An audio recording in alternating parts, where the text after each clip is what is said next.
Hey everyone, welcome to the channel. Today we're going to be taking a look at the Microsoft Surface Laptop Go. This is the newest addition to the Surface lineup from Microsoft, and it's the lightest and most affordable Surface laptop in the lineup. It'll start at $550 with 4 gigs of RAM and 64 gigs of pretty slow storage. However, the mid-spec is the one most recommended. It starts at $700 with 8 gigabytes of RAM and 128 gigs of flash storage.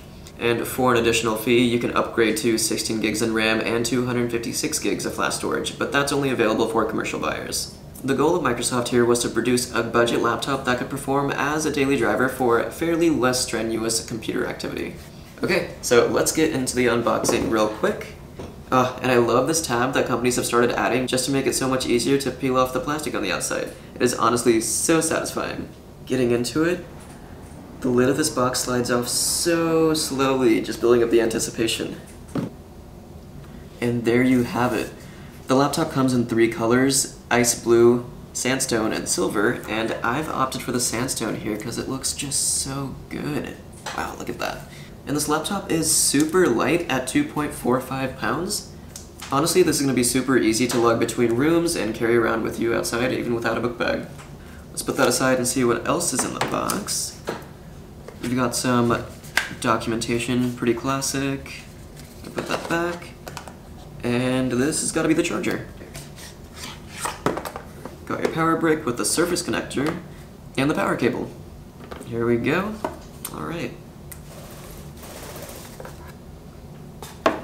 And that is all there is. Okay. And let's get to unwrapping the laptop.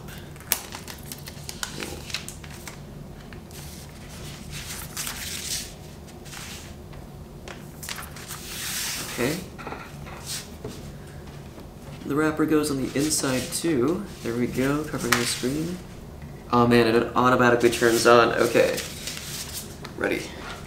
Let me close it for a quick sec so we can take a look at the ports on the outside. You've got your Microsoft Surface connector to charge it with. However, you can also charge it with this USB-C port over here. You've also got a USB Type-A, and still got that aux so that you can listen to music with your old-fashioned headphones.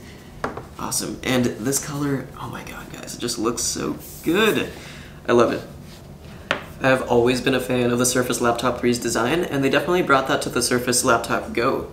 The top aluminum does feel nice and crisp, and even the bottom, though it's made of plastic and this glass fiber material, it feels really nice to the touch. So you're definitely not going to feel like you're losing any quality here, as far as the build goes. When using the Surface connector port, you will get fast charging, and with a full charge, you're going to get about 12.5 to 13 hours of battery life, which is pretty fantastic in my opinion. Under the hood, you also do have a 10th gen Intel Core i5 processor, which is pretty impressive for a super mobile and super affordable laptop. So on the inside of the laptop, you do have this full-size keyboard, which is fine.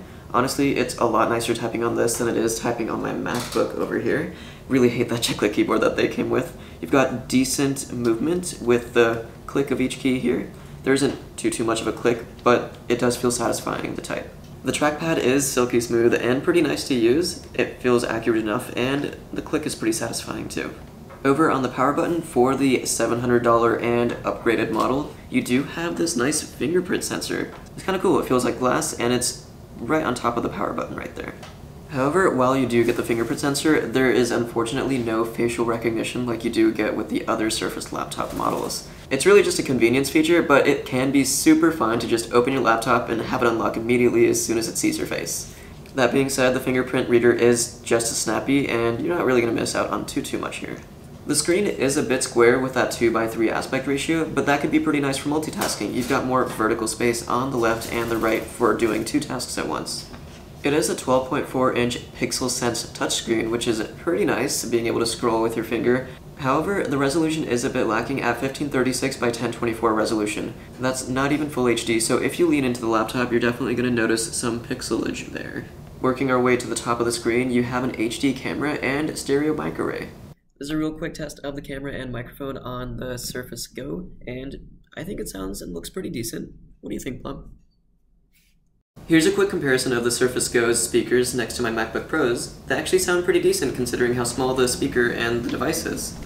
Back home smoking legal. I got more slaps than the Beatles.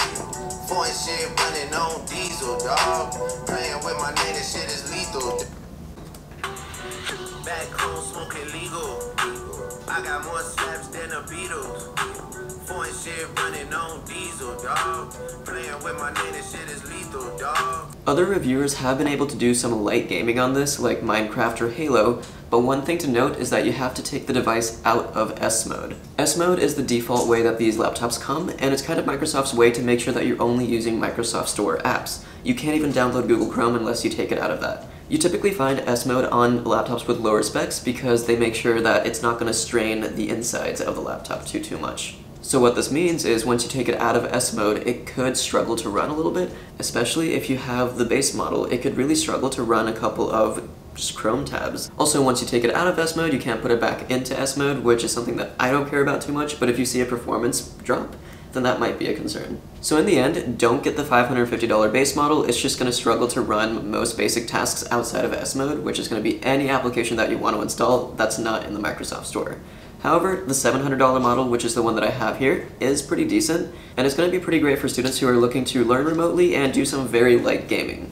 Beyond that, not really worth it to upgrade to the highest specs, because at that point you could just spend the money on a more full-fledged laptop. And there you have it, the Microsoft Surface Laptop Go in a nutshell. Let me know what you think of the laptop, and let me know if there's any laptop that you'd like me to compare it to. Anyways, thanks for watching, hope you enjoyed the video, and have a nice day.